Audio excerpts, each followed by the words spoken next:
이 시간 하나님의 말씀을 찾아보겠습니다. 오늘 우리에게 주시는 하나님의 말씀은 신약성경 고린도전서 9장 27절 말씀입니다. 우리 다 같이 한 목소리로 읽도록 하겠습니다. 내가 내 몸을 쳐 복종하게 함은 내가 남에게 전파한 후에 자신이 도리어 버림을 당할까 두려워함이로다. 아멘. 이제 담임 목사님 나오셔서 수많은 목사와 신자를 가짜로 만드는 교리, 이런 제목으로 하나님의 말씀 선포해 주시겠습니다.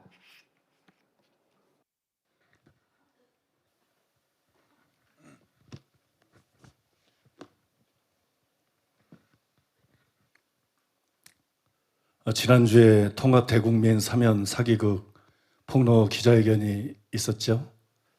제가 보고를 받기로는 기자들이 한 50명 모였다 그러는데 아마 중복되는 인원들이 좀 있는 것 같고 그 정도까지는 안 모인 것 같아요. 정확하게 몇 명 모였는지는 모르겠는데, 근데 기대한 것 이상으로 기사들이 지금 많이 올라와 있어요. 기독교 언론이 얼마나 많은데 그 정도 기사가 올라온 걸 가지고 많이 올랐다고 하십니까? 그렇게 생각할 분이 있을지도 모르겠어요. 네, 예를 하나 들어드리면 1년 전에 모 교단의 총무고 또 오산리 기도원의 집회를 주관하는 어떤 목사님이 이단 정죄를 푸는데 자신이 앞장서겠다. 그 다음에 오산리 기도원의 강사로 세우겠다. 그리고 사실대로 기사가 나올 수 있도록 할 수 있다. 그렇게 돕겠다. 그리고 접근을 했어요. 그래서 제가 관심이 없었는데도 계속 아는 목사를 통해서 피력에 와서 한번 그 말을 들은 적이 있는데, 기자를 70명을 모아주겠다. 그래서 기자 70명 필요 없고 정직하게 실제로 기사 쓸 사람만 모이면 된다. 그랬더니 20명이 모였어요. 근데 그 우리나라의 관례죠. 그거는 워낙 관례입니다. 기자들에게 이제 취재비로 20만 원씩은 넣어줘야 된다. 그리고 자그마한 선물을 하나 하면 좋겠다. 우리는 통 큰 교회잖아요. 그래서 자그마한 선물이 아니라 우리는 워낙 큰 손이기 때문에 그래서 장례 선삼 한 세트씩 쫙 돌렸어요. 그렇게 쫙 돌렸는데, 그래서 거기서 이제 기자회견을 했어요. 기자들 앞에서 다 우리 교회에 대해서 얘기를 하고 질문도 받고 답변도 하고 그렇게 했어요. 그런데 그 다음에 어떻게 되느냐? 기사를 쓴 사람이 한 명도 없었어요. 돈만 받아 챙기고 선물만 받아 챙기고 기사 쓴 사람이 한 명도 없었어요. 그리고 오산리 기도원의 강사로 설 때 국민일보에 집회 광고를 내야 되는데 우리 교회가 큰 교회니까 좀 더 많이 내주면 좋겠다. 그래서 얼마를 내면 되겠냐? 그러니까 500만 원을 달라. 그래서 500만 원을 송금했어요.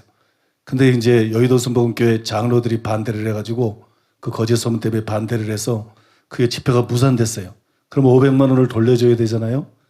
그래서 제가 그 500만 원을 돌려달라고 부목사님들을 통해서 3번, 4번을 연락했어요. 지금 1년이 지났어요. 아직도 안 주고 있어요. 이게 지금 한국교회 목사들의 실태입니다. 이게 한국교회 목사들의 실태고 이게 한국교회 언론들의 현재 실상입니다. 나 이런 얘기하려면 7박 8일 밤새워서 할 수 있어요. 무궁무진해. 아주 그냥 빙산의 일각이죠. 그런데 이번에는 김영란법 때문에 한 사람에게도 우리가 돈을 주지 않았어요. 취재비를 주면 오겠다.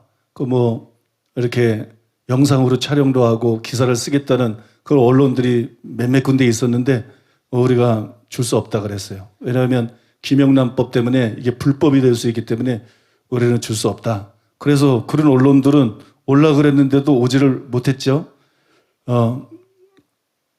더구나 우리나라의 언론이라고 하는 것은 비겁한 정도가 아닙니다.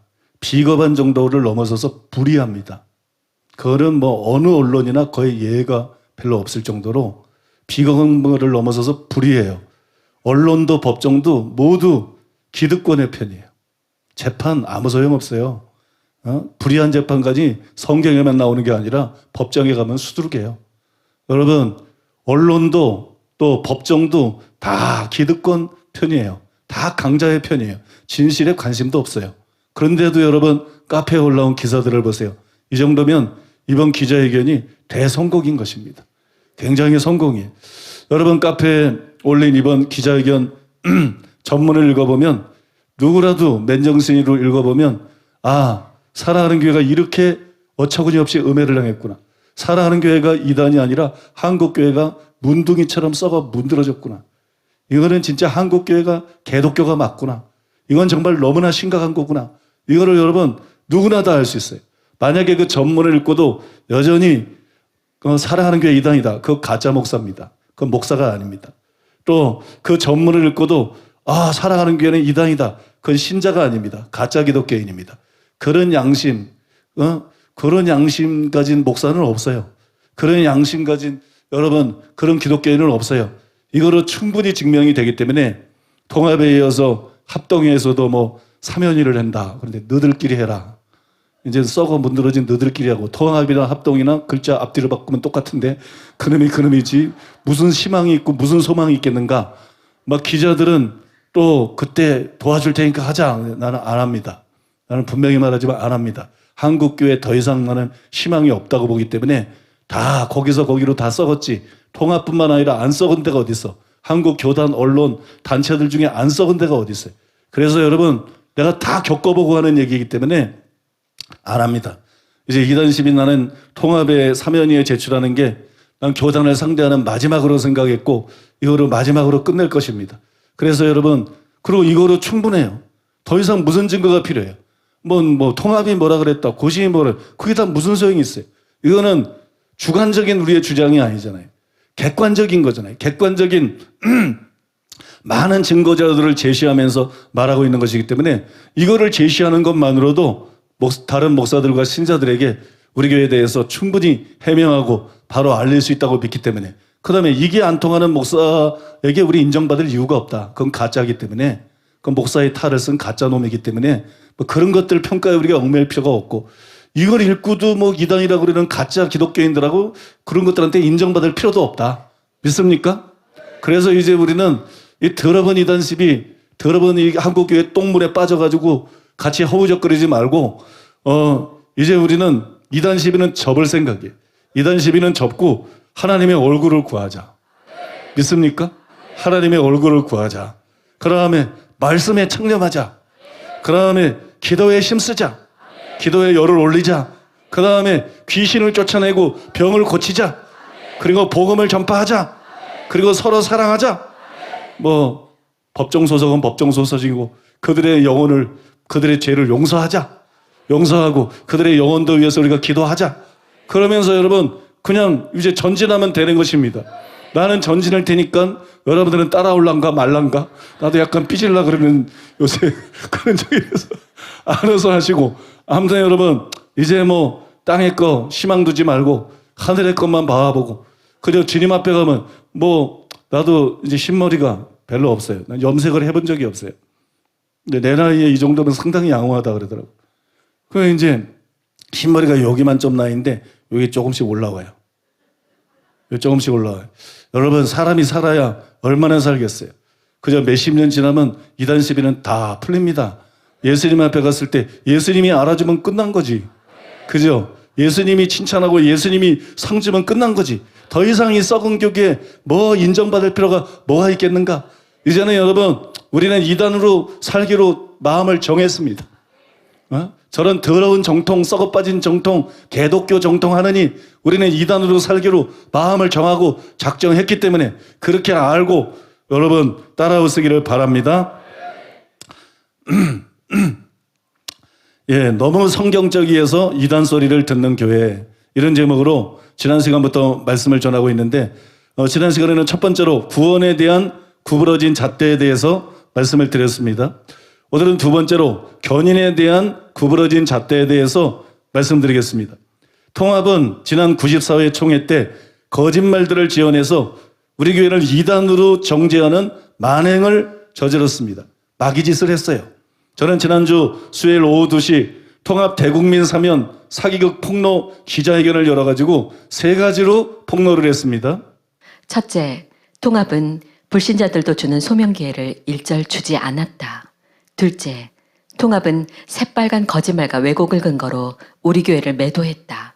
셋째, 통합은 교단법을 지키지 않고 불법으로 이단이라는 결정을 내렸다. 이게 다 사실이죠. 이걸 제가 통합에 이 세 가지를 통합사면위에 제출한 사면 신청 이유서에 자세히 기술을 했어요. 그 뒤에 통합은 서면 질의서를 보냈고 제가 답변서를 보내자 저를 직접 불러서 모든 것을 묻고 조사했습니다. 저는 처음부터 통합을 믿지 않았어요. 내가 교계를 한두 번 상대해본 게 아닌데 이런 자들을 어떻게 믿는가? 처음부터 거짓말로 불법으로 매도한 자들을 내가 이 자들을 어떻게 믿을 수 있나? 난 처음부터 믿지 않았어요. 그래서 모든 것을 녹음으로 남겼어요. 모든 것을 녹음하고 그 다음에 통합이 번복하고 난 다음에 그 전문을 인터넷에 올렸어요. 스스로 알아보라고. 자, 이렇게 묻고 이렇게 대답했으면 이단이 아닌 거지. 다른 걸 대지도 못했는데, 그죠? 그러면 이단이 아닌 거지. 그럼 어떻게 결정 내리나 보자. 여러분이 그거 읽어보셨을 거예요. 안 읽어본 분들은 꼭 읽어보시기를 바라겠습니다. 읽은 분들은 아시겠지만 녹취록을 자세히 읽어보면 통합 사면위 위원들이 제가 지적한 그 세 가지를 부인한 사람이 한 사람도 없어요. 자기 교단의 치부, 자기 교단이 이렇게 악하고 불법하다는 얘기를 써놓은 것인데 한 사람도 여기에 대해서 이의 제기를 못합니다. 전혀 못했어요. 왜냐? 그들 모두가 이것이 사실이라는 것을 알고 있었습니다. 또 사면 신청 이유서와 면담 녹취록이 이대위로 넘어갔어요. 근데 이대위 역시 누구도 이것을 부인하지 못했어요. 또 이의를 제기하지 못했습니다. 이게 굉장히 중요한 것이에요. 이것이 여러분 결정적인 것입니다. 왜냐하면 이것은 통합이 우리 교회에 대해서 악의적인 음해를 했고 그 다음에 그들의 결정이 무효라는 확실하고 충분한 증거이기 때문이에요. 그죠?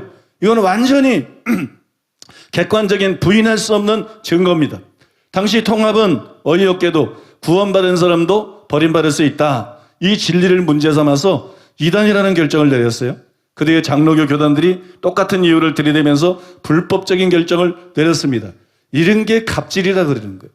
통합만이 기독교가 아니건만, 장로교만 기독교가 아니건만, 타 교단의 교리를 들이대면서 이단이라고 때릴 수 있는 이 파렴치한, 이 오만, 이 후한 무치, 그죠?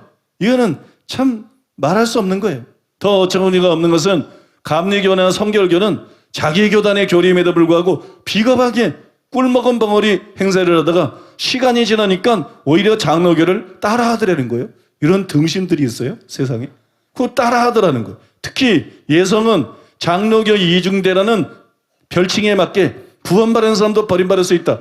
이게 성결교의 교리인데 그걸 들먹거리면서 뭐 집회 참여 금지니 교류 금지, 이건 정신 나간 인간들이죠. 이런 게 지금 목사 집단이라고. 자기 교단의 교리인데 어떻게 자기 교단의 교리를 이유로 집회 참여 금지를 시켜? 교류 금지를 시켜? 이게 도대체 이게 무슨 얘기입니까? 그죠? 근데 이런 일들이 벌어질 수 있는 게 지금 한국 교회라고요. 이에 반해서 이번에 통합교단의 사면이나 이대위는 견인의 교리를 문제 삼지 않았어요. 물론 사면위에서 헛소리를 좀 했어요. 그러나 실제로 그걸 꼭 받아들여야 된다. 나중에 그렇게 하지 않았어요. 만약에 그렇게 했다면 제가 때려쳤을 것입니다. 사면이 답변이 있고 난 다음에도 제가 항의를 했어요. 왜 장로교 교리를 나한테 강요하려고 그러냐. 그런 거 하면 난 안 한다 그러지 않았느냐. 나는 진리를 타협하지 않는 자 그러지 않았느냐. 물론 헛소리는 좀 했지만 결국 여러분 이번에는 견인의 교리를 문제 삼지는 않았어요. 그리고 94회 때에는 일절 소명 기회를 주지 않고 중세 마녀사냥식으로 결정했지만 이번에는 질의서도 보내고 저를 직접 소환해서 자세히 조사를 했습니다. 그런데 이게 중요한 거예요. 불법을 저지른 94회 때에는 타교단들이 조용했다. 그때가 목소리가 내야 되는 건데 목사라면, 그죠? 진짜 기독교라면 그때 목소리를 내야지. 거짓말로 형제를 이단으로 때려잡는데 불법으로. 근데 그때 어떤 교단도 목소리를 낸 데 없어요. 언론도 잠잠했어요. 또 원로들도 잠잠했어요. 교수들도 잠잠했어요. 총재들도 다 잠잠했어요. 입을 놀리는 사람들이 없었어요.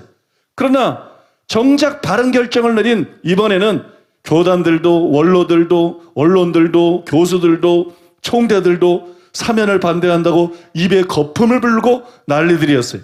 여러분, 이게 정상입니까? 이게 정상적인 언론이고 원로고 교수고 목사입니까? 이건 여러분 완전히 비정상적인 것이죠.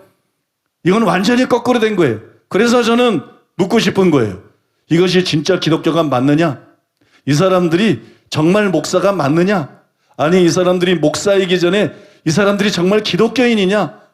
진짜 기독교인이라면 이따위 행실을 하지 않을 것이다. 이렇게 말도 안 되는 마귀 짓을 하지는 않을 것이다. 그게 난 정말 묻고 싶고, 그리고 나는 그들이 아니라고 생각하는 거예요. 나는 그들이 목사들이 아니라고 생각하는 거예요. 나는 그들이 기독교인들이 아니라고 생각하는 거예요. 탈을 쓰고 있는 것뿐이지.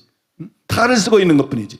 한 번 구원은 영원한 구원이라는 교리는 구부러진 잣대입니다. 제가 그것을 여러분들에게 분명하게 증명해 드리겠습니다. 아실지 몰라도 저는 장로교 출신이에요. 합동교단 목사님이 초등학교 2학년 때인가 3학년 때 저를 전도해가지고 제가 고양시에 있는 원당교회에서 신앙생활을 처음으로 시작을 했어요. 그 후에 울산으로 이사를 해가지고 신학을 하기까지 통합교단 전화교회에서 줄곧 신앙생활을 했어요.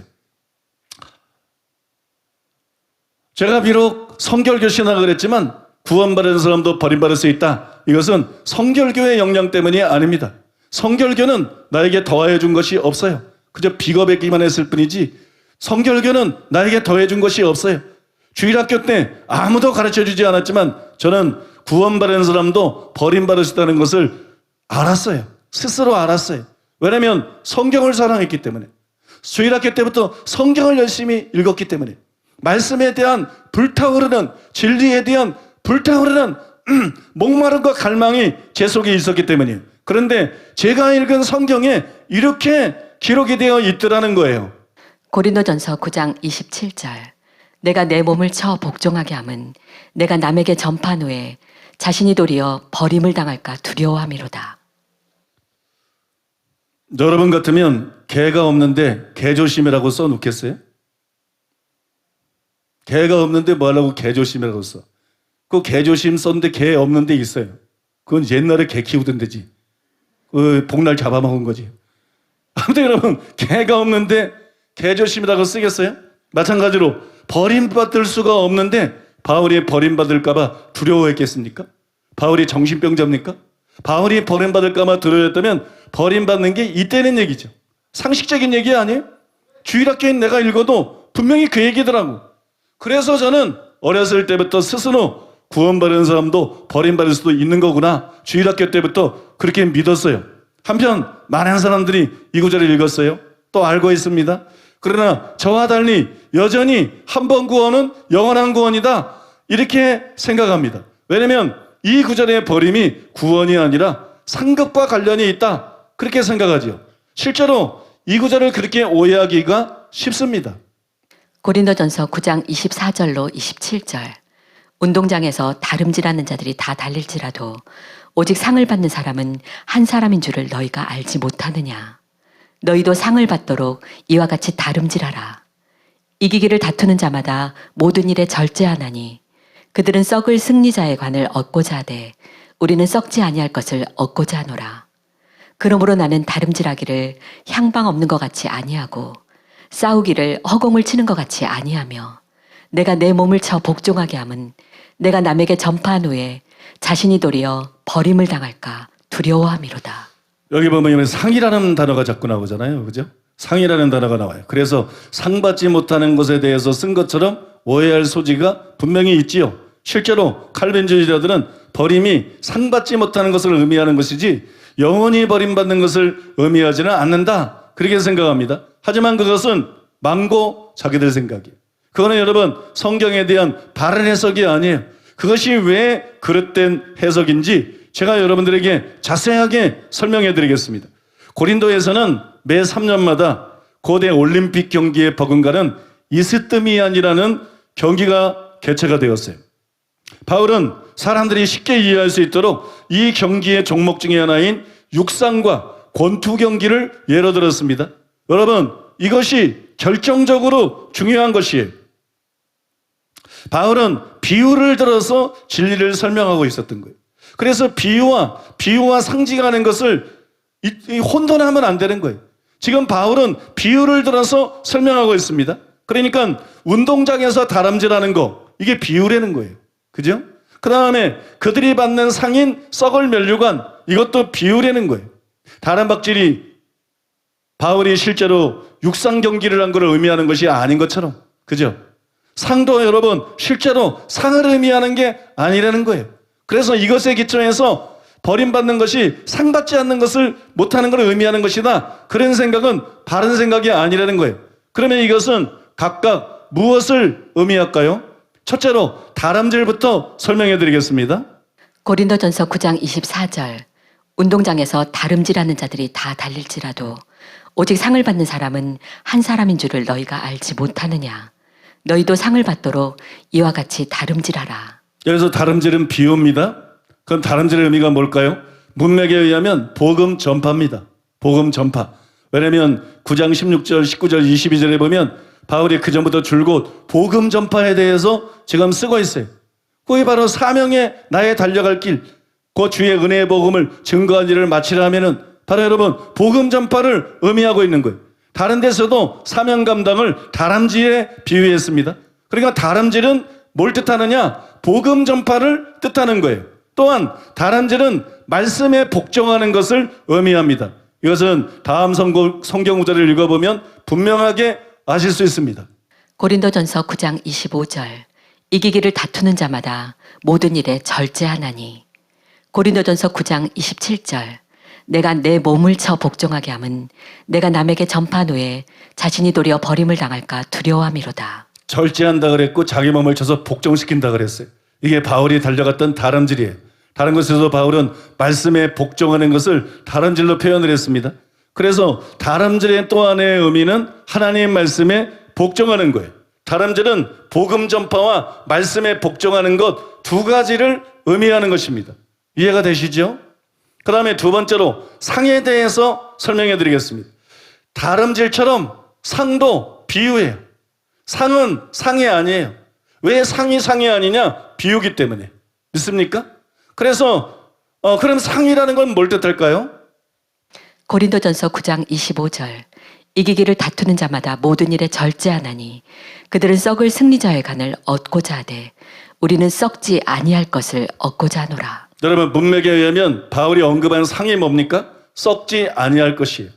이게 상은 상징이고 썩지 아니할 것은 이 상이라는 상징이 뜻하는 실제 의미죠. 상이 곧 썩지 아니할 것이에요. 많은 사람들이 이 썩지 아니할 것에 대해서 무의식적으로 썩지 않는 면류관이라고 생각해요. 썩지 않는 면류관. 그러나 여러분 성경을 자세히 읽어보세요. 성경을 다시 보세요. 바울은 분명히 썩지 않는 면류관이라고 쓰지 않았습니다. 그건 우리 생각이지. 바울은 썩지 않은 면류관이라고 쓰지 않고 썩지 아니할 것이라고 썼습니다. 이게 굉장히 중요합니다. 왜냐하면 상의 의미를 정확하게 묘사한 거예요. 상이 무엇이 뜻하는지를 분명하게 보여주는 것이기 때문에 중요합니다. 그러면 바울이 말한 썩지 아니할 것은 구체적으로 뭘까요? 무책임하게 막연하게 추정하지 말고 우리가 성경을 통해서 그 의미를 추적해 보겠습니다. 갈라디아서 6장 8절. 자기의 육체를 위하여 심는 자는 육체로부터 썩어질 것을 거두고 성령을 위하여 심는 자는 성령으로부터 영생을 거두리라. 로마서 2장 7절. 참고 선을 행하여 영광과 존귀와 썩지 아니함을 구하는 자에게는 영생으로 하시고. 디모데후서 1장 10절. 이제는 우리 구주 그리스도 예수의 나타나심으로 말미암아 나타났으니 그는 사망을 패하시고 복음으로써 생명과 썩지 아니할 것을 드러내신지라. 고린도전서 15장 52절. 나팔소리가 나매 죽은 자들이 썩지 아니할 것으로 다시 살아나고 우리도 변화되리라. 바울이 다른 곳에서도 썩지 아니할 것에 대해서 여러 번 말했어요. 근데 썩지 아니할 것이 면류관을 뜻하지 않았어요. 썩지 아니할 것은 상이나 면류관이 아니라 영생 혹은 궁극적인 구원을 의미했죠. 그래서 여러분 김세인 교수님도 이단락을 강의하면서 상을 구원이라 그랬어요. 여기서 상은 구원이다. 그 다음에 썩지 아니할 것에 대해서 면류관이라고 말하지 않고 그리스도인은 썩지 않는 영원한 구원을 위해서 달리는 자들이다. 그렇게 말했어요. 그러니까 여러분, 이 해석이 실제로 옳다는 것이, 한편 설사 그것이 상 혹은 면류관을 의미한다 해도 실제는 그렇지 않지만 결과가 달라지지 않습니다. 왜냐하면 성경에서 상과 면류관이 영생 혹은 궁극적인 구원을 상징할 경우가 많이 있다는 거예요. 그리고 여러분, 여기서도 그 경우라는 것이죠. 빌립보서 3장 13절로 14절. 형제들아, 나는 아직 내가 잡은 줄로 여기지 아니하고 오직 한 일, 즉 뒤에 있는 것은 잊어버리고 앞에 있는 것을 잡으려고 표대를 향하여 그리스도 예수 안에서 하나님이 위에서 부르신 부름의 상을 위하여 달려가노라. 여기 보면 상이 또 나오죠. 위에서 부르신 부름의 상. 이게 뭘까요? 많은 사람들이 상이라고 그랬으니까 당연히 상이라고 생각해요. 근데 아닙니다. 그 증거로 바울이 지금 상을 받기 위해서 달려가요. 근데 바울이 실제로 무엇을 얻기 위해서 달려갔는지 아세요? 사도 바울이 실제로 무엇을 얻기 위해서 달려갔는지 스스로 이렇게 썼어요. 빌립보서 3장 10절로 11절. 내가 그리스도와 그 부활의 권능과 그 고난에 참여함을 알고자 하여 그의 죽으심을 본받아 어떻게 해서든지 죽은 자 가운데서 부활에 이르려 하노니. 바울이 쫓아간 것은 죽은 자 가운데서 부활에 이르는 거예요. 부활에 이르는 것. 바꿔 말해서 궁극적인 구원이었어요. 이것이 바울이 쫓아간 상이었어요. 궁극적인 구원을 목표로 그는 달려갔어요. 그래서 김세인 교수님은 빌립보서를 강의하면서 이렇게 쓴 것입니다. 우리가 믿음의 경주를 다하여 도달하는 표대는 우리의 구원의 완성을 받는 지점입니다. 바울은 여기서 올림픽 경기에서 본부석에 앉아있는 왕이 승리자에게 다소 출신 누구누구의 아들 바울은 위로 올라와 상을 받으라고 부르는 시상식 모습을 빌려 쓰고 있습니다. 바울은 하나님께서 최후의 심판 때 이와 같이 자신을 위로 불러 상, 즉 완성된 구원을 주실 것을 바라면서 그 지점까지 자신의 믿음의 경주인 성화와 사도직의 수행을 일편단심으로 계속한다는 것입니다. 한 구절만 더 보겠습니다. 디모데후서 4장 6절로 8절. 전제와 같이 내가 벌써 부어지고 나의 떠날 시각이 가까웠도다. 나는 선한 싸움을 싸우고 나의 달려갈 길을 마치고 믿음을 지켰으니 이제 후로는 나를 위하여 의의 면류관이 예비되었으므로 주 곧 의로우신 재판장이 그날에 내게 주실 것이며 내게만 아니라 주의 나타나심을 사모하는 모든 자에게도니라. 여기도 보면 의의 면류관이 나오죠. 그죠? 바울의 그 고백에 의의 면류관이 나오는데 사람들이 상상한 것과 달리 이게 면류관을 말하는 게 아니에요. 상을 말하는 게 아니에요. 이것도 여러분 궁극적인 칭의, 궁극적인 구원을 말하는 거예요. 그래서 믿음을 지켰으니 바로 그 뒤에 의의 면류관이 나오는 거예요. 의의 면류관의 결과가 뭐냐? 뭐 충성해서가 아니에요. 사역을 잘해서가 아니에요. 뭐 구제를 열심히 해서가 아니에요. 전도 열심히 해서가 아니에요. 의의 면류관을 받는 이유가 뭐냐? 믿음을 지켰기 때문에 의의 면류관을 받는다는 거예요. 우리가 상식적으로 생각해 보면 이 순서가 안 맞아요. 믿음을 지키고 선한 싸움을 싸우고 나의 달려갈 길을 다 마쳤으니 그러므로 하나님이 나에게 의의 면류관을 주실 것이다. 이래야 될 것 같아요. 근데 바울은 그렇게 말하지 않았어요. 그죠? 내가 믿음의 선한 싸움을 싸우고 나의 달려갈 길을 다 마치고 믿음을 지켰으니, 믿음을 지키는 게 제일 마지막에 나와요. 그러므로 하나님께서 내게 의의 면류관을 주실 것이다. 이게 여러분 굉장히 중요한 거예요. 너무나 많은 목사들이 사역에 초점을 맞추고 있다. 너무나 많은 목사들이 사역에 초점을 맞추고 있다. 자기 영혼 구원에 초점을 맞추지 않기 때문에 그런 정치 목사가 되는 것이다. 그런 이단 사람꾼이 되는 것이다. 그런 비겁하고 불의한 언론들이 되고 그렇게 썩어 문드러진 원로들이 되는 것이다. 그들에게 정의가 어디 있습니까? 이성 없는 짐승들 같아 하는 짓거리들이. 이거 왜 그러느냐? 사역에만 관심이 있어. 응? 선한 싸움을 싸우고 뭐 달려갈 길을 마치고 그러나 믿음을 지키는 데 관심이 없어. 양심을 버리면 믿음이 파손되는 건데 양심이 없으면 믿음은 깨어지는 건데 믿음을 지키는 데 관심이 없어. 이 사람들은 자신이 상 받는다고 생각해. 그러나 의의 면류관을 받지 못해. 궁극적인 칭의, 궁극적인 구원을 받지 못해요. 거짓말했기 때문에, 비겁했기 때문에, 불의를 행하고 목사들이지만 원로들이지만 악을 행했기 때문에 그들이 회개치 않으면 절대로 지옥 형벌을 피할 수가 없고 내가 볼 때 회개할 자들이 아니야. 그들의 다수는 결국은 지옥에 갈 것입니다. 지옥에서 영혼을 보내게 될 것입니다. 여러분, 사도 바울은 사역이 우선이 아니었어요.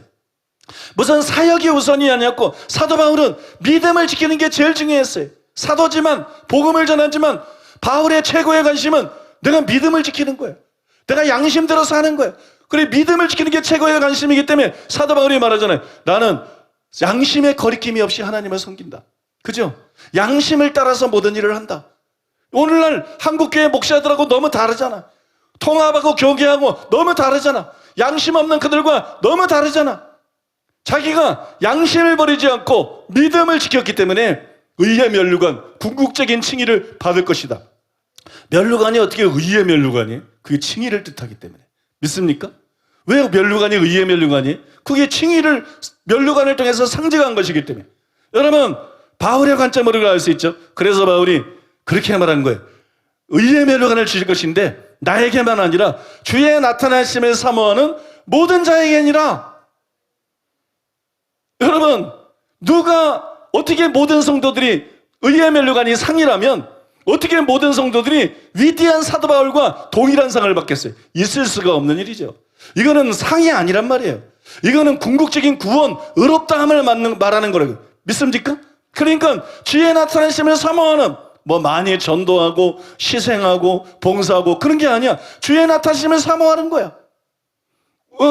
바울이 빌립보에서 말한 대로 우리를 구원하기 위해서 주님이 나타나실 거예요. 바로 주님이 오실 때 버림받지 않고 최종적인 구원을 받기 위해서 주의 나타나심을 사모하면서 믿음을 지키면서 준비하고 기다리는 모든 자, 교회 다닌다고 신자가 아니라는 거예요. 목사가 아니라는 거예요. 절대로 목사가 아니다. 여러분, 교회 다닌다고 기독교인이 아니다. 이렇게 믿음을 지키면서 주의 나타나기를 사모하는 모든 자, 이런 자들만 의의 면류관, 칭의를 받고 궁극적인 구원을 받을 것이다. 그렇게 말한 것이. 그래서 여러분, 존 스토트가 이렇게 썼습니다. 바울이 기대하는 면류관을 그는 의라고 부르고 있다. 그의 펜으로 쓰여진 그 단어는 아주 자연스럽게 칭의를 의미했을 것이다. 의의 면류관은 주의 나타나심을 사모하는 모든 사람들에게 시상되는데 이것이 채택할 수 있는 공로적인 태도가 되기 때문이 아니라 칭의의 확실한 증거이기 때문이다. 의의 면류관이 칭의라는 거죠. 그죠? 이 시대 최고의 복음주의 신학자로 꼽히는 존 스토트 역시 이 의의 면류관은 바로 상을 말하는 게 아니라 칭의를 말하는 것이다. 여러분, 이제 아시겠습니까? 바울은 상급이 아니라 영생, 즉 궁극적인 구원을 목표로 달려갔습니다. 구원은 그에게 가장 중요한 것이었습니다. 썩은 목사들처럼 총회장 되는 게 제일 중요한 게 아니에요. 현 총회장처럼 총회장 되기 위해서 양심 팔아먹고 비겁하게 이런 게 아니에요. 그에게 가장 중요한 것은 총회장, 한기총회장, 한교회회장 이런 자리가 아니에요. 바울에게 가장 중요했던 것은 여러분 구원이었었어요. 그런데 여러분, 그렇게 중요한 구원을 따놓은 당상으로 여기고 제멋대로 사는 목사와 신자들이 이 땅에 너무나도 많습니다. 드글드글합니다. 여러분, 분명하게 경고하지만 그들 중에 상당수는 천국에 가지 못할 것입니다. 영원한 지옥불에 던져질 것입니다. 그러므로 여러분은 절대로 그들의 뒤를 따르지 마시기 바랍니다. 바울의 뒤를 따라가시기 바랍니다. 바울의 미래를 따라가고, 그래서 여러분, 주님이 다시 오실 때 바울과 함께 의의 면류관을 받는 궁극적인 칭의, 궁극적인 구원을 받고 천국에 들어가는 복된 여러분 되시기를 예수님의 이름으로 축복합니다. 세 번째로 바울의 고백을 설명해 드리겠습니다. 고린도전서 9장 27절. 내가 내 몸을 쳐 복종하게 함은 내가 남에게 전판 후에 자신이 도리어 버림을 당할까 두려워함이로다. 칼빈주의자들이 이 구절을 곱게 한 것은 그 전에 나오는 다름질의 의미는 바르게 파악했어요. 그러나 상의 의미를 문자 그대로 이해를 했어요. 그래서 오해를 했기 때문이에요. 저는 이것이 비유이기 때문에 상이 상을 뜻하는 게 아니라 궁극적인 구원을 의미한다는 걸 여러분들에게 설명해 드렸습니다. 그러므로 바울이 말한 버림은 상을 받지 못하거나 쓰임에서 버림받는 게 아니에요. 영원히 버림받아서 지옥 가는 것을 말하는 것이. 그런데 놀랍게도 총신대 이한수 교수님도 이것을 인정을 했어요. 바울이 자신의 몸을 쳐 복종시키는 것은 남들에게 복음을 전한 후에 스스로 버림이 될까 두려워하기 때문이다. 버림이 되다라는 아도키모스라는 말은 본래 시험에 통과하지 못하는 것을 말하는데 이는 보통 자격 상실을 지칭한다. 어떤 학자들은 이 단어가 단순히 주님을 만족시키지 못하고 사람이 얻을 상급을 상실하는 정도를 지칭하는 것으로 해석하기도 하고, 또 어떤 학자들은 이 단어가 하나님이 주신 직분에 부적격한 자로 판명되어 자격을 상실하는 일을 지칭하는 것으로 해석하기도 한다. 그러나 이 단어가 바울 서신에서 사용될 때는 하나님께서 어떤 사람을 완전히 내버리는 것과 관련하여 사용될 때가 많다. 그래서 바울은 고린도후서 13장 5절에서 동일한 단어를 사용할 때 그것을 버리우는 일로 번역하였다. 너희가 믿음에 있는가 너희 자신을 시험하고 너희 자신을 확증하라. 예수 그리스도께서 너희 안에 계신 줄을 너희가 스스로 알지 못하느냐. 그렇지 않으면 너희가 버리운 자니라.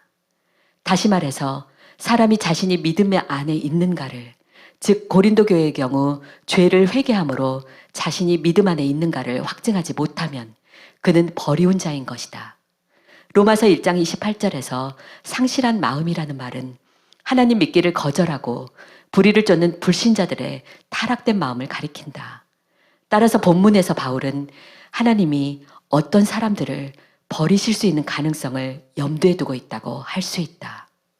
여러분, 총신대 교수가 오늘 본문 고린도후서 9장 27절에 대해서 실제로 영혼이 버림받는 것을 의미한다, 그렇게 쓴 거예요. 이건 여러분 목 내걸고 쓴 겁니다. 이건 학자의 양심을 가지고 목을 내걸고 쓴 거예요. 이게 놀랍지 않습니까? 추가로 말씀드리면 바울은 이 고백에서 내가 남에게 전파한 후에 자신이 도리어 버림을 당할까 두려워함이로다. 도리어라는 말을 왜 썼을까요? 자신이 도리어. 내가 다른 사람에게 복음을 전파해서 그들은 구원받지만 내가 내 몸을 쳐서 복종시키지 않으면서 복음만 전파한다면, 지금 통합 목사들처럼 이런 식으로 목회하고 이런 식으로 복음을 전달하면 나는 버림받는다, 나는 지옥 간다, 그런 얘기예요. 믿습니까? 그 서로 대조가 되잖아요. 복음 전파를 통해서 구원받는 사람하고 도리어 버림받는 자신하고 대조가 되잖아요. 그러니까 이건 상받지 못하는 게 아니고 쓰임받지 못하는 것이 아니고 실제로 영원히 버림받는 것을 의미하는 것입니다. 네 번째로는 앞에 문맥을 좀 살펴보겠습니다. 바울의 고백에 나오는 버림이 영원히 버림받는 것을 뜻한다는 것은 전후 문맥에 분명하게 드러나 있어요. 먼저 앞에 문맥을 살펴보겠습니다. 고린도전서 9장 19절로 23절. 내가 모든 사람에게서 자유로우나 스스로 모든 사람에게 종이 된 것은 더 많은 사람을 얻고자 함이라. 유대인들에게 내가 유대인과 같이 된 것은 유대인들을 얻고자 함이요. 율법 아래에 있는 자들에게는 내가 율법 아래에 있지 아니하나 율법 아래에 있는 자같이 된 것은 율법 아래에 있는 자들을 얻고자 함이요. 율법 없는 자에게는 내가 하나님께는 율법 없는 자가 아니요 도리어 그리스도의 율법 아래에 있는 자이나 율법 없는 자와 같이 된 것은 율법 없는 자들을 얻고자 함이라. 약한 자들에게 내가 약한 자와 같이 된 것은 약한 자들을 얻고자 함이요. 내가 여러 사람에게 여러 모습이 된 것은 아무쪼록 몇 사람이라도 구원하고자 함이니 내가 복음을 위하여 모든 것을 행함은 복음에 참여하고자 함이라. 여기서 주목해야 될 것은 바울이 단지 문 영혼들을 구원하기 위해서가 아니라 23절에 나오죠. 복음에 참여하기 위해서. 자신이 단순히 복음 전파에서 문 영혼들을 구원하기 위해서가 아니라 스스로가 복음에 참여하기 위해서. 23절에 복음에 참여하기 위해서, 바꿔 말해서 자기 영혼의 구원을 위해서, 복음을 위해서 모든 것을 행한다, 그렇게 말했다는 거예요. 따라서 문맥에 의하면 그 뒤에 나오는 9장 24절에서 27절은 복음에 참여하기 위해, 즉 버림받지 않고 궁극적인 구원을 받기 위해서 한 일이 되는 거예요. 내가 내 몸을 쳐서 복종시켰다, 이것이 복음에 참여하기 위한 거예요. 내가 버림받지 않기 위한 것이, 내가 궁극적인 구원에 참여하기 위해서 한 일을 기록한 것이. 그러니까 당연히 바울이 말한 버림은 쓰임받지 못하거나 상받지 못하는 것이 아니라 영원히 버림받아서 지옥 가는 것을 두려워한 것입니다. 이제 다섯 번째로 뒤에 문맥을 좀 살펴보겠습니다. 뒤에 문맥도 버림이 영원히 버림받는 것을 의미한다는 것을 보여주고 있어요. 이 고백을 하고 난 다음에 9장 27절에서 바울이 본문에 고백을 하고 난 다음에 바로 10장에서 바울은 광야의 이스라엘 백성 중에 다수가 멸망을 받았다. 광야의 이스라엘 백성 중에 다수가, 이게 참 중요한 것 같아. 아니, 그 10가지 재앙을 통해서 어린 양 피를 힘입어서 출애굽했잖아요. 여러분, 홍해를 가르고 십계명을 받고 만나와 메추라기, 얼마나 불기둥과 구름기둥. 이건 누가 봐도 하나님 백성 아니에요? 근데 그 중에 다수가 지옥 갔다. 충격 아니에요? 지금 한국교회가 딱 그 짝이야. 목사들의 다수가 지옥 가게 생겼어요. 장로들의 다수가 지옥 가게 생겼어. 기독교인들의 다수가 지옥 가게 생겼어. 겉보기에는 신자야. 겉보기에는 권사고 장로고, 겉보기에는 목사고 신학대학 교수야. 하는 짓거리들을 봐, 지금. 지금 하는 짓거리들을 보면 이게 진짜 목사인가? 이게 정말 교수인가? 이게 정말 장로인가? 이게 정말 신자인가? 여러분, 이스라엘 백성들의 다수가 지옥에 가고 멸망받은 것처럼 지금 한국교회가 딱 그 짝이에요. 딱 그 모양이에요. 다수가 멸망을 받았는데 그것이 우리와 무관한 게 아니다. 그것이 말세를 만난 우리의 거울과 경계로 기록이 되었다. 여기서 말세는 예수님의 초림에서 재림까지 기간을 말하는 거예요. 성경에서. 말세는 말세 지마를 말하는 게 아니에요. 재림 직전을 말하는 게 아니에요. 바울이 말하는 말세, 성경 저자들이 말하는 말세는 예수님의 초림에서 재림까지가 말세야.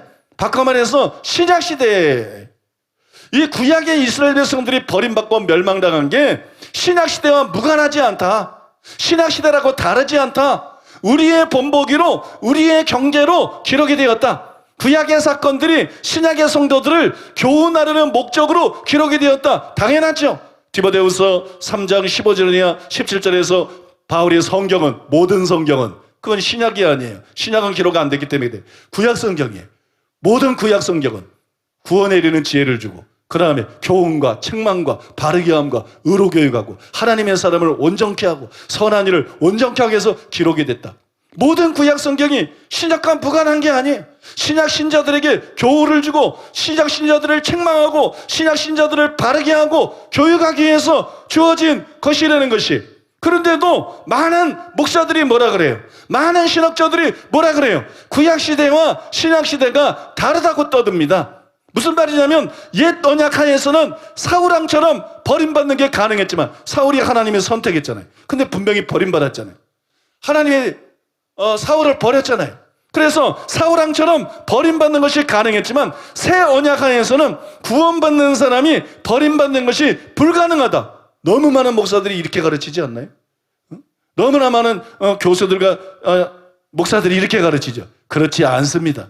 이것은 하나님의 말씀이 아닙니다. 이것은 사람의 계명이고 이것은 미혹된 것입니다. 여러분, 그 증거로 히브리서에 의하면 우리가 같은 복음을 전해 들었다고 말합니다. 히브리서 4장 2절. 그들과 같이 우리도 복음 전함을 받은 자이나 들은 바 그 말씀이 그들에게 유익하지 못한 것은 듣는 자가 믿음과 결부시키지 아니함이라.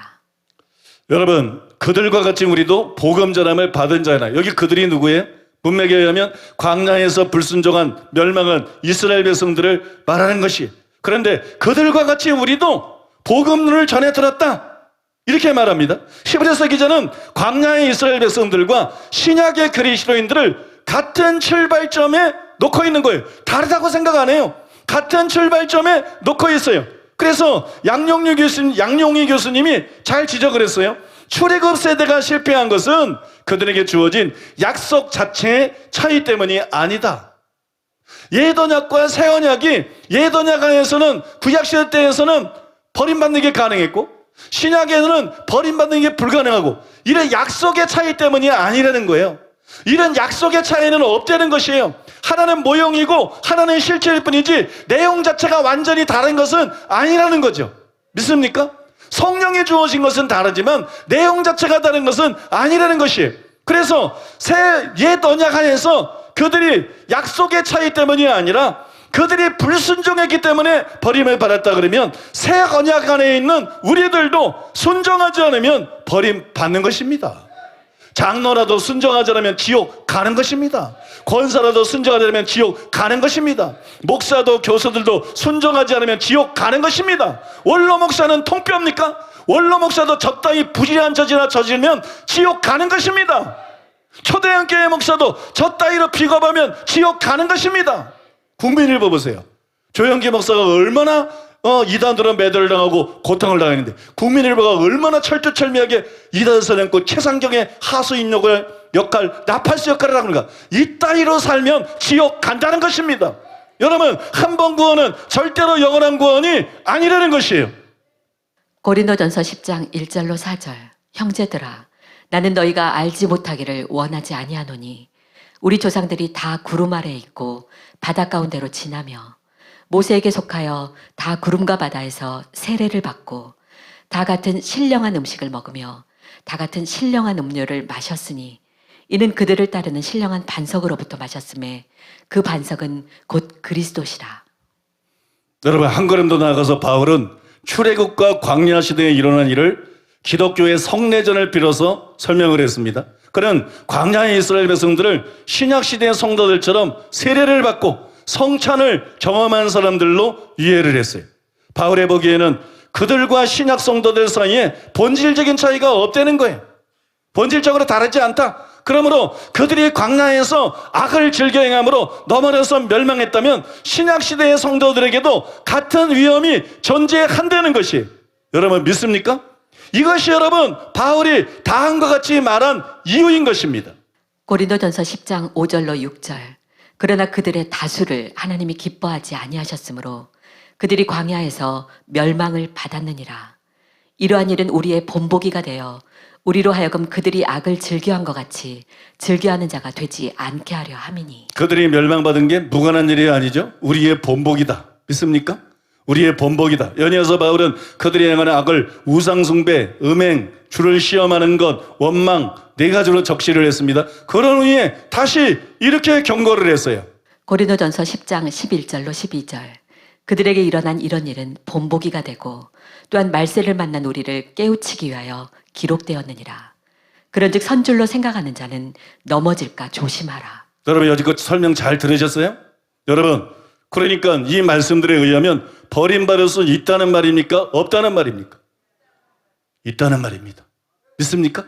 여러분, 성경을 가지고 제가 철두철미하게 처음부터 끝까지 증명해드려요. 이걸 누가 뒤집어 볼 수 있겠어요? 장로교의 어느 신학대학 교수가 감히 이 명백한 진리를 뒤집어 볼 수 있겠습니까? 장로교의 어느 설교자가 감히 이 명백한 진리에 반박하고 억지로 우기긴 할 수 있을지 몰라도 이거를 논리적으로, 이거를 성경적으로, 이거를 반박하고 뒤집는 것은 불가능한 것입니다. 이게 불가능해요.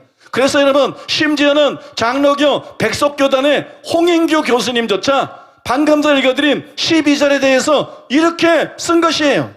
우리가 세례를 받고 정기적으로 성찬에 참여하며 많은 성령의 은사들을 경험하였다 할지라도 죄를 고집하면 하나님의 심판을 피할 수가 없다. 바울은 이스라엘 백성, 곧 우리 조상들이 많은 신령한 체험에도 불구하고 멸망한 것처럼 그들도 넘어질 수 있다고 경고한다. 이분은 이한수 교수님처럼 용기 있는 분은 아니에요. 다른 데서는 성경을 해석하면 구원받은 사람이 버림받을 수 있다는 결론이 그냥 도출돼 나옵니다. 본문 문맥에서. 그래서 딴 데는 자기가 성경을 성서신학자로서 열심히 성경을 연구하다 보니까 그걸 글을 쓰다 보니까 내용이 구원받은 사람도 버림받을 수 있다는 내용인 거야. 자기 교단의 교리하고 다른 거야. 그러니까 구원받은 사람이 버림받을 수 있다는 내용을 쓰면서 로마서에서 그 내용을 쓰면서 그 뒤에다 그럽니다. 그러나 구원받은 사람이 버림받을 수 있다는 건 아니다. 그래서 이 무슨 말 같지도 않은 소리야? 근데 여기서는 무의식적으로 그냥 써버렸어. 성경을 따라가다 보니까 구원받은 사람이 버림받을 수 있다는 게 이 학자들의 능력으로 볼 때 이게 명백한 거예요. 그러니까 자기도 모르게 이렇게 써버렸어. 구원받은 사람도 버림받을 수 있다. 이렇게 써버렸어요. 여러분, 이상 설명해드린 바와 같이 바울의 고백에 나오는 버림은 영원히 버림받는 것을 의미하는 것이. 그러므로 여러분 모두 사람의 계명인 한 번 구원은 영원한 구원이라는 이 거짓 교리를 머릿속에서 완전히 지워버리시기를 바랍니다. 여러 해 전에 베니인이 TV에서 유명한 신학자들과 견인의 교리를 놓고 토론을 벌였어요. 한참 토론을 하다가 베니인과 참석했던 신학자들은 다음과 같은 결론을 내렸습니다. 어떤 결론이냐면 한 번 구원은 영원한 구원이 아니다. 그럼 왜 한 번 구원이 영원한 구원이 아니냐? 예수님이 끝까지 견디는 자만 구원을 받으리라고 친히 말씀했기 때문이다. 마태복음 24장 13절. 끝까지 견디는 자는 구원을 얻으리라. 여러분, 예수님은 믿는 자 다 구원받는다 그러지 않았어요. 믿는 자들 중에서도 끝까지 견디는 자만 구원을 받을 것이다. 그리고 나머지는 지옥에 갈 거라 그랬어요. 그런데 어떻게 예수님이 이렇게 말하는데 한 번 구원이 영원한 구원이 있냐는 거예요. 게다가 여러분, 예수님은 재림에 대해서 가르치면서 여러분 항상 깨어있으라고 말씀했어요. 주님이 다시 오실 때 신자들 중에 깨어있는 사람은 들림받고 깨어있지 않는 사람은 버림받습니다. 불신자가 예수님 재림을 기다리나요? 여러분, 신자니까 기다리는 거죠. 그런데 여러분, 깨어있는 사람은 버림받고 깨어있지 않은 사람은, 깨어있는 사람만 구원받고 깨어있지 않은 사람은 버림을 받습니다. 그런데 어떻게 한 번 구원이 영원한 구원이 되는 거예요? 칼빈의 가르침은 엉터리인 것입니다. 장로교의 교리는 비성경적인 것이고 엉터리인 것입니다. 통합은 엉터리입니다. 합동도 백석도 고신도 엉터리라는 걸 알아야 돼요. 성경에서 벗어나 있다는 걸 알아야 돼요. 여러분, 한 번 구원이 영원한 구원이라면 깨어있으라는 예수님의 명령은 우스꽝스러운 것이 되는 것이에요. 끝까지 견디는 자만 구원을 받는다는 예수님의 말씀도 우스꽝스러운 것이 되는 것이에요. 그러므로 절대로 한 번 구원은 영원한 구원이 아닙니다. 구원받은 사람도 버림받을 수가 있습니다. 여러분, 이상 증명해드린 바와 같이 장로교에서 주장하는 견인의 교리는 구부러진 것입니다. 그건 올바른 잣대가 아니에요. 그뿐만이 아니에요. 현재 한국 교회 안에서 유행하고 있는 견인의 교리는 심지어 장로교의 교리를 제대로 해석한 것조차도 아니에요. 장로교의 교리, 칼빈의 교리를 제대로 이해한 것조차도 아닙니다. 많은 사람들이 하나님의 말씀대로 사는 사람은 상급을 받고 말씀대로 살지 않으면 적어도 천국은 간다는 헛소리들을 합니다. 이거는 마귀의 소리입니다. 이거는 하나님의 말씀이 아닙니다. 이거는 영혼들을 미혹하고 영혼들을 지옥으로 끌고 가는 미혹입니다. 여러분, 믿으십니까? 이런 맹신에 빠져 있어요. 그런데 10분 양보해서 한 번 구원이 영원하다고 해도 이런 믿음은 바람 믿음이 아니라는 것이, 여러분, 설계의 왕자라고 일컬어지는 찰스 스펄전을 아시죠? 유명하니까 다 아시죠? 여러분, 그는 칼빈주의자입니다. 그러나 우리나라의 어중이 떠중이 이런 장로교 목사들 같은 이런 엉터리 칼빈주의자는 아닙니다. 그는 그 증거로서 찰스 스펄전은 칼빈주의 5대 교리의 설교라는 책에서 이렇게 말을 했습니다. 일단 생명의 길에 들어선 순례자는 계속 그 길을 견지해야 합니다. 그렇지 않으면 멸망하게 됩니다. 이는 주님께서 다음과 같이 말씀하셨기 때문입니다. 또한 뒤로 물러가면 내 마음이 저를 기뻐하지 아니하리라. 그렇다면 이 진리인 성도의 견인이 무엇인지 분명히 알아봅시다. 성경은 사람이 길을 따라 계속 여행하지 않고서도 여행의 목적지에 도달할 수 있다고 가르치지 않습니다. 믿음만이 전부이며 매일의 믿음과 기도와 경성을 아무 쓸데없다고 하는 것은 진리가 아닙니다. 견인교리는 정반대로 의인은 자기 길을 독실히 행한다고 말합니다. 다시 말한다면 의인은 계속 믿음 안에 거하며 계속 회개하며 계속 기도하며 계속 하나님의 은혜의 영향 아래 거합니다. 우리는 사람을 나무 토막처럼 물리적 힘으로 다루어 그가 원하든 원치 않든 하늘나라로 데리고 가는 구원을 믿지 않습니다. 어떤 사람이 자기가 한때 이 길에 들어왔다고 생각하는 것 때문에 비록 그가 즉시 그 길을 떠났지만 그는 구원을 확신한다고 결론을 내려도 좋다는 것은 꿈에도 생각해 본 적이 없습니다. 그러나 우리 주 예수 그리스도를 믿고 성령을 진심으로 영접한 자는 다시 돌아가지 않으며 믿음의 길을 유지합니다 라고 우리는 말합니다. 믿고 세례를 받는 사람은 구원을 얻을 것이요 라고 기록되어 있지만 그가 다시 돌아가서 이전에 행하던 대로 죄를 즐긴다면 그는 구원을 얻을 수 없습니다. 우리는 예전에 예수님을 믿던 자가 순종의 길을 완전히 버렸는데도 구원받을 수 있다는 교리를 몹시 싫어합니다. 이 교리는 신자가 죄 가운데 살 수 있다는 방탕한 사상이 아니라 그는 그렇게 살 수 없고 그렇게 살려고 하지도 않는다는 것을 말합니다. 어떠세요? 같으면서도 완전히 다르죠. 여러분, 찰스 스펄전도 칼빈주의자고 한 번 구원은 영원하다. 구원받은 사람은 버림받을 수 없다. 비록 잘못 알았지만 그 내용이 한국 목사들이 말하는 거하고 완전히 다릅니다. 한국의 여러분 어중이 떠중이 교수들이 말하는 거하고 완전히 다르죠. 여러분 저는 자신과 성도들의 안전을 위해서 칼빈의 교리를 따르더라도 적어도 이 정도로는 믿어야 된다. 적어도 이렇게는 믿어야 된다. 왜냐하면 칼빈과 웨슬리 중에 누가 옳든지 칼빈이 옳든지 웨슬리가 옳든지 바뀌지 않는 게 있어요. 그것은 예수님의 선언인데 예수님의 말씀인데 예수님이 행위 심판에 대해서 하신 말씀입니다. 여러분 잘 아는 대로 마태복음 7장 21절에 보면 나더러 주여 주여 하는 자마다 천국에 다 들어갈 것이 아니요 다만 오직이라는 뜻이죠. 다만 하늘에 계신 내 아버지의 뜻대로 행하는 자라야 들어가리라. 여러분 견인의 교리에 대해서 칼빈이 옳든 웨슬리가 옳든 이것은 바뀌지 않아요. 예수님의 이 경고는 그대로 살아있어요. 그러니까 이렇게 믿든 저렇게 믿든 말씀대로 사는 자는 천국 갈 것이요 말씀대로 살지 않고 죄짓고 불의한 자는 지옥에 떨어질 것입니다. 칼빈주의든 알메니아든 그렇게 될 것입니다. 예수님이 직접 경고하셨어요. 그런데도 오늘날 목사들과 신자들은 너무 죄를 심상히 여깁니다. 너무나도 죄를 심상히 여겨. 저는 그들에게 다음 성경 구절들을 각인시켜드리고 싶습니다. 로마서 6장 23절에 보면 죄의 삭선 사망이요 야고보서 1장 15절에 보면 욕심이 잉태한 즉 죄를 낳고 죄가 장성한 즉 사망을 낳느니라. 문맥에 의하면 둘 다 불신자가 아니라 신자들에게 한 말이에요. 정신 차리셔야 돼. 이거 불신자에게 한 말이 아니에요. 둘 다 신자에게 말한 거예요. 신자에게 너 예수 믿느냐? 너 입으로 고백하느냐? 너 신앙 고백하고 너 구원의 확신 있느냐? 죄의 삭은 너에게 사망이다. 내가 믿는다고 하지만 죄를 끊어버리지 않고 죄 가운데 살면 너는 지옥에 갈 것이다. 그 얘기하고 있는 거예요.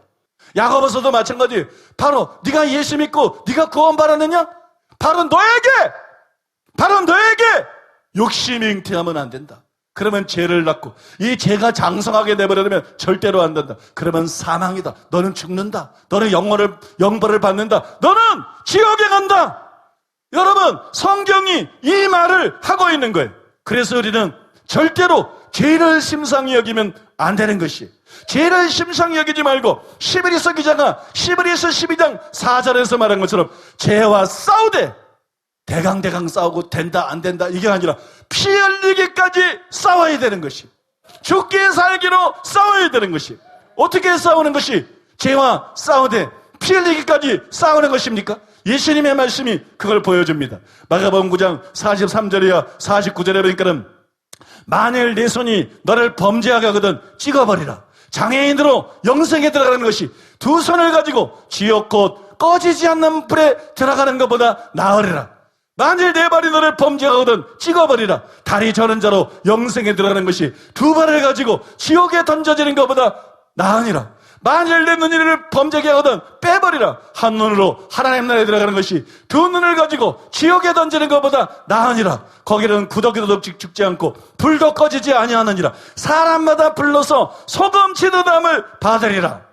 그냥 오직 믿음이고 그냥 한 번 구원은 영원한 구원이고 말씀대로 살지 못해도 여러분 그저 상을 못 받을 뿐이지 천국에는 간다는 장로교 목사들이 사기치는 그런 말들이 맞다 그러면 예수님은 헛소리한 겁니다. 무슨 천국 가기 위해서 눈을 뽑아버리는 얘기야? 무슨 천국 가기 위해서 손을 잘라버리고 발을 잘라버리는 얘기야? 이거 완전히 율법주의자네. 이거 완전히 신율법주의네. 이거 완전히 율법주의 이단이네. 통합이 그렇게 떠들지 않았겠어요? 합동 고신이 한국교회 목사와 신학자들이 이단 사냥꾼들이 예수님을 이렇게 이단으로 몰지 않겠어요? 예수님의 말씀은 분명합니다. 주여 주여 하는 자마다 천국에 다 들어갈 게 아니다. 하늘에 계신 아버지의 뜻대로 행하는 자라야 들어간다. 그러니까 눈으로든지 손으로든지 발로든지 지속적으로 범죄하면 이 사람은 예수를 믿든 말든 지옥 간다. 믿습니까? 장로든 목사든 원로 목사든 지옥 간다. 여러분 이것이 예수님의 명백한 메시지인 것이. 김두한이라는 영화를 보면 안 봤어요. 저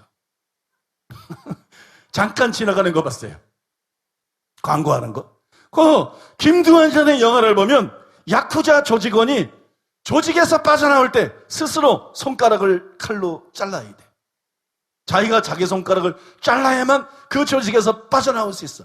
여러분, 마찬가지로 우리가 마귀의 손아귀에서 빠져나오려면, 손이 죄짓게 하면 손을 잘라버려야 돼. 발이 죄짓게 하면 발을 스스로 잘라버려야 돼. 눈이 죄짓게 하면 눈을 스스로가 빼버려야 돼. 실제로 그렇게 하라는 것이 아니라, 죄에게 지면 지옥에 간다, 지옥불이다, 죄에게 지면 상 받지 못하는 게 아니라 죄에게 지면 멸망이다, 죄에게 끌려다니면 멸망이다. 그러니까 여러분, 죽기 살기로 싸우라는 것이에요. 대강대강 싸우지 말고 목숨 걸고 죽기 살기로 싸우려는 것이에요. 단호하게 싸우려는 것이에요. 그래서 여러분, 이기라는 것입니다. 죄와 싸울 때 죽기 아니면 살기로 싸워라. 그게 여러분, 죄와 피 흘리기까지 싸우는 것이. 여러분, 오늘부터 죄와 싸우되, 지금 이 순간부터 죄와 싸우되 죽기 아니면 살기로 싸우세요. 믿습니까? 죽기 아니면 살기로 싸우시고 반드시 이기는 자가 되는 여러분 되시기를 바랍니다. 세계적인 신학자 김세영 교수님은 한 인터뷰에서 오직 믿음과 한 번 구원은 영원한 구원이라는 잘못된 교리가 한국 교회를 망치고 있다고 성토하고 지적했습니다. 이 두 거짓 교리가 수많은 목사들을 가짜로 만들고 있습니다. 이 두 거짓 교리가 수많은 신자들을 가짜로 만들고 있습니다. 이 교리 때문에 지옥에 가는 목사와 신자들이 무수합니다. 너무나 많은 목사와 신자들이 이 교리에 썩어서, 너무나 많은 신학대학 교수들이 이 교리에 썩어서 소대할 수 없는 사람들이 지옥으로 가고 있어요. 우리는 그것을 이번 통합교단을 통해서 여실히 보았습니다. 지옥으로 가는 양심 없는 목사들, 믿음이 파손된 목사들. 여러분, 우리는 통합교단의 교수들을 통해서 그걸 보았습니다. 통합 동안의 목사들, 통합의 썩은 원로들을 통해서 우리는 여러분 그것을 여실히 충분하게 보았습니다. 지난주에 어떤 분이 통합총회 특별사면위원회 보고 동영상을 카페에 올렸어요. 그 동영상을 어떤 분이 보고 다음과 같은 댓글을 달았습니다. 저들의 설교와 가르침을 받고 있는 영혼들이 너무 불쌍합니다. 저런 것들이 목사라고, 저것들도 목사라고, 저것들을 목사로 생각하고, 저것들이 하는 것도 설교라고, 저 썩은 것들이 하는 것도 설교라고, 그걸 설교라고 하나님 말씀을 듣고 있는 성도들이 불쌍하다. 저는 100% 공명이 되더라고요. 너무 공명이 되더라고요. 그래서 여러분 답글을 달았어요. 맞습니다. 소경이 소경을 인도하면 둘 다 구렁텅이에 빠집니다. 둘 다 지옥이라는 거예요. 소경만 지옥 가는 게 아니라 그거 따라가고 그 거짓 교리를 믿고 제멋대로 살다가 장로는 될 수 있어도 권사는 될 수 있어도 지옥 가는 신자들이 이 땅에 여러분 부지기수 아니겠어요? 여러분, 참으로 그런 목사들을 하나님의 종이라고 생각하고 따르고 그런 목사들의 설교를 듣고 신앙생활하는 성도들이 불쌍하지 않습니까? 아니 여러분, 소름이 끼치지 않습니까? 그러니까 여러분, 이단 소리 듣고 불이익당하는 게 문제가 아니에요. 여러분들이 이런 교회에 출석하고 이런 설교를 듣고 신앙생활하는 것 자체가 여러분 땡 잡은 줄 아십시오. 여러분들은 정말 복권 당첨된 줄 아십시오. 영적인 여러분들에게 복인 것입니다. 믿습니까? 여러분 정말 믿습니까? 제가 여러분 울산에서 목회할 때 백석교단에 속해 있었어요. 그 백석교단 그 노회장을 지낸 목사 중에 한 사람이 상당히 정의감이 있는 사람이에요.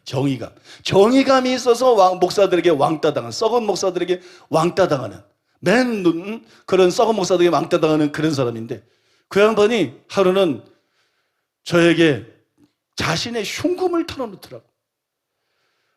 교회를 열심히 하고 목회를 열심히 하는데도 교회도 많고 생각보다 목회가 잘 안 된다. 교회가 크지 않아요. 목회가 잘 안 된다. 그래서 이건 시간이 지나도 10년이 지난다고 교회가 바뀌는 게 아니고, 저도 그 과정을 겪어서 다 압니다. 이건 평생을 목회하는데도 희망이 없어 보인다. 그래서 목회를 그만두고 이거 가족들을 위해서 다른 일을 해야 되지 않을까, 그런 생각을 여러 번 했다는 거예요. 그런 갈등을 했다는 거예요. 그런데 내가 왜 지금까지 목회를 하고 있느냐? 이유는 하나다. 노예 목사들을 보니까 성도들은 저들이 노예하는 거, 저들이 뭐라고 벌어나고 저들이 뭐라고 결정짓는 걸 못 보니까 저걸 목사라고 생각하며 목사님하고 따르고 순종하는데, 내가 저 꼬라지들을 보니까 다닐 교회가 없더라. 도대체 어떤 놈을 목사라고 믿고 내가 그 교회를 다닐 것이냐? 어떤 걸 목사라고 믿고 내가 내 영혼을 맡길 것이냐? 내가 다닐 교회가 없더라. 그래서 할 수 없이 내가 목회한다. 여러분, 이 말이 얼마나 실제적인 말인 줄 알아요? 나도 그래요. 나도 이거 뭐 이단이라 그래. 또 이단이라니까 버티던 성도들도 막 떠나. 그러면 사람이 견고하고 좋은 성도들이 많아도 심리적으로 불안하잖아. 야, 이러다가 이거 뭐 성도 다 빠져나가고 이단이라 그래서 외부에서는 거짓말해서 오지도 않고 그러면 이제 교회 목회 그만둬야 되는 거 아니야? 그럼 나는 어느 교회 가지? 아니 예수님이 살아계신 게 진짜고 성경이 진짜고 천국 지옥이 실제로 있으니까 내가 어느 교회인가 다니면서 신앙생활 해야 되는데 나는 어느 교회 가지? 그랬더니 두 교회가 떠오르더라고. 하나는 우리 교회 근처에 있는 교회인데 인격도 훌륭하고 설교도 잘하셔. 근데 난 그 교회는 못 가겠다. 왜? 비겁하다.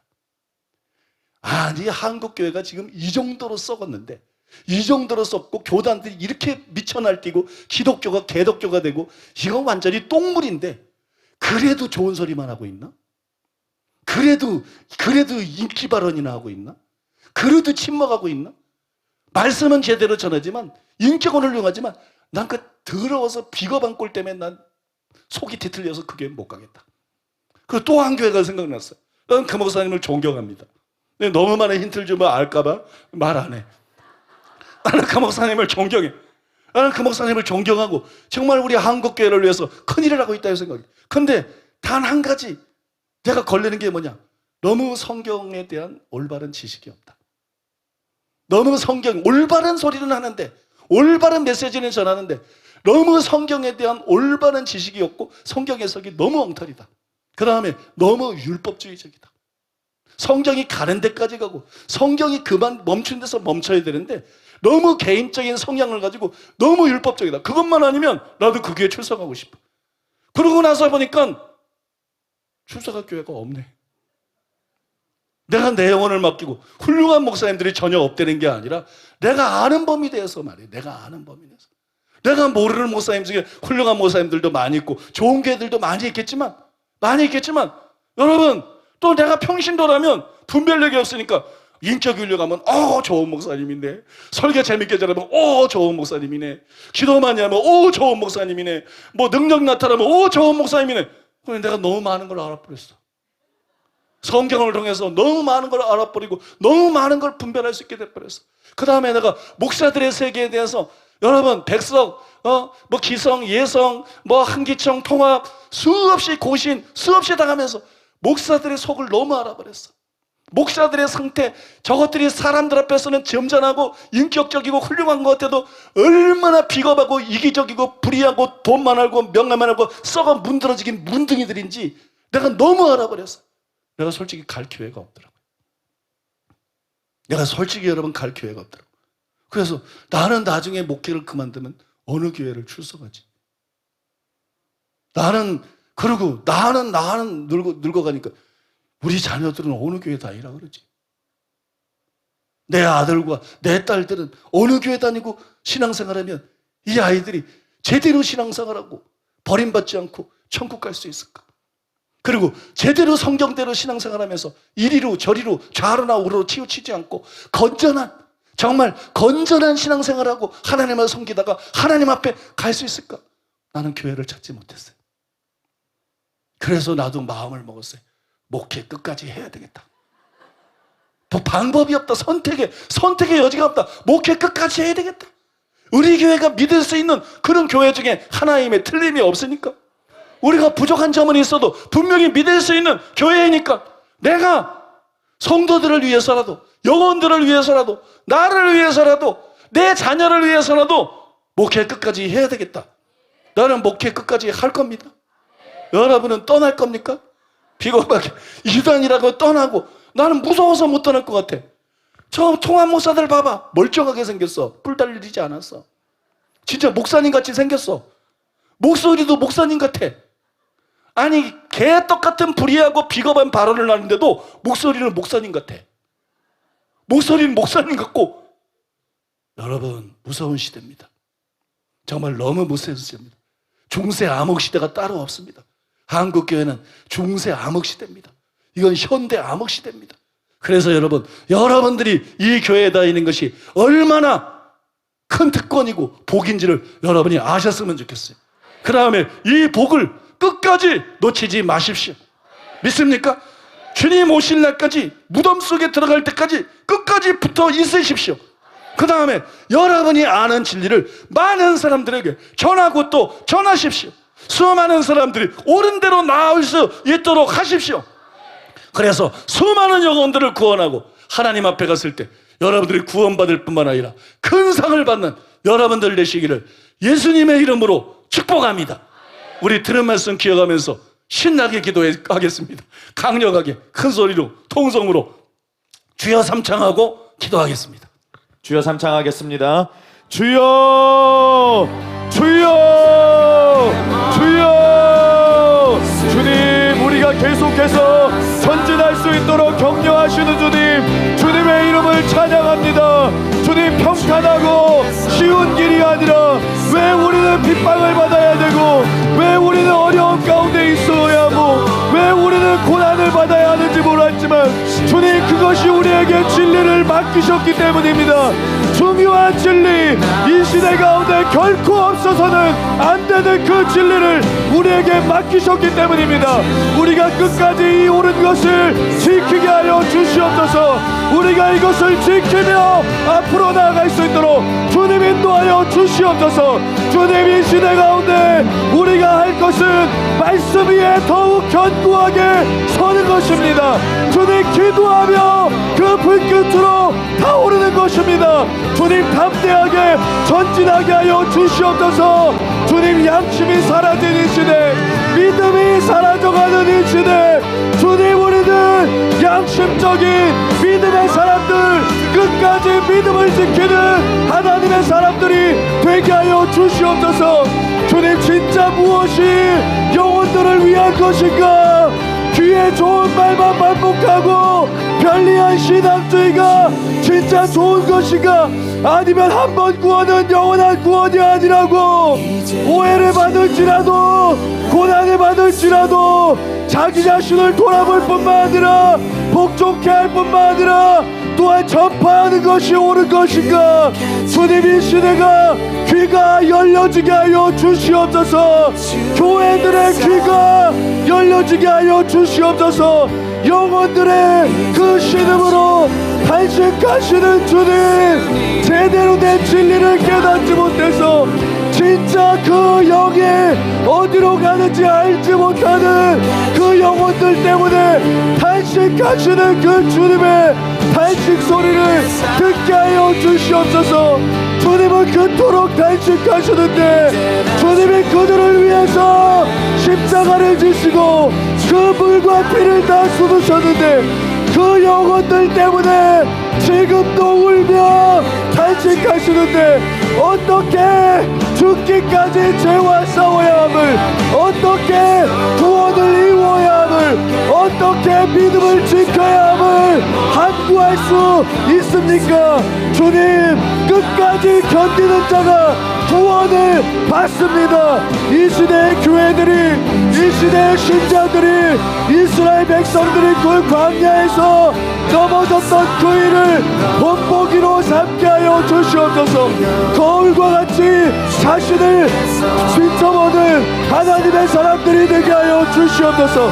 사도 바울이 돈으로 삼으라고 한, 거울로 삼으라고 한, 자신의 영혼을 지키라고 한, 구원을 이루어가라고 한 그 말씀을 잊지 않도록 하나님이 인도하여 주시옵소서. 자기 영혼조차 돌보지 못하는, 지키지 못하는 소경 인도자에게 주님, 우리가 어떻게 우리의 영혼을 맡길 수 있겠습니까? 우리의 귀한 영혼을, 주님, 우리의 구원을 어떻게 비정상적인 한국교회 내 행배한 잘못된 교리에 맡길 수 있겠습니까?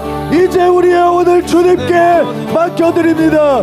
구원을 이루는 자가 되기를 원합니다. 두렵고 떨림으로 구원을 이루어가게 하여 주시옵소서. 우리도 타협하지 않고 끝까지 견디게 하여 주시옵소서. 믿음을 지키게 하여 주시옵소서. 양심을 버리지 않고 믿음에 있어 파선하지 않고 주님 끝까지 이기는 자가 되게 하여 주시옵소서. 뒤로 물러가 침륜에 빠질 자가 아니라 죄에게 지고 죄에게 넘어지고 구원까지 잃어버리는 그런 자가 아니라 이기는 자가 성령의 능력으로 이기는 자가 되게 하여 주시옵소서. 죄를 심상히 여기는 생태가 이 시대 가운데 무너져 내리게 하시고 통회하는 심령, 가난한 심령, 두렵고 떨림으로 주님의 말씀을 듣고 구원을 지킬 수 있는 그 마음들이 넘쳐날 수 있도록 하나님이 도와여 주시옵소서. 주님, 한국교회가 깨어나게 하소서. 주님, 한국교회가 귀를 열게 하소서. 주님, 한국교회가 눈을 열어 자기의 상태를 보게 하소서.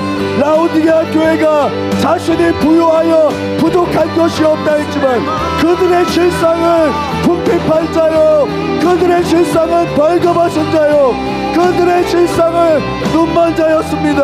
주님, 한국교회가 그렇습니다.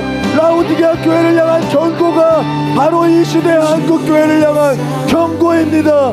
도하여 버리시겠다고, 구원에 있어서 부적격하다고, 그 경고가 지금 한국교회에게 하시는 경고입니다. 주님, 귀 있는 자는 들을지어다. 귀 있는 자는 성령의 교회들에게 하시는 말씀을 들을지어다. 주님, 우리도 그 말씀을 듣고 지켜내게 하여 주시옵소서. 구원을 지키고 믿음을 지키고 주님, 우리가 알고 있는 진리를 지켜내게 하여 주시옵소서. 바울이 디모데에게 맡긴 그 복은 믿음의 선배들이 목숨을 걸고 지켜내 그 복음의 진리를 우리도 지키고 전파하게 하여 주시옵소서. 실상을 모르고 현실을 모르는 우리의 지인들에게, 가족들에게, 친척들에게 진실을 알리게 하여 주시옵소서. 진실을 알리게 하여 주시옵소서. 이것이 진실입니다. 주님, 한 번 구원이 영원히 하여 하는 것을 주님 전하는 것이 진실입니다. 한국교회가 이 진리를 타협했지만 우리는 타협하지 않고 끝까지 전하는 하나님의 사람들 되게 하여 주시옵소서. 하나님, 우리는 하나님의 얼굴을 구합니다. 기도의 힘을 쏟기를 원합니다. 말씀에 참념하며 경건을 지키기를 원합니다.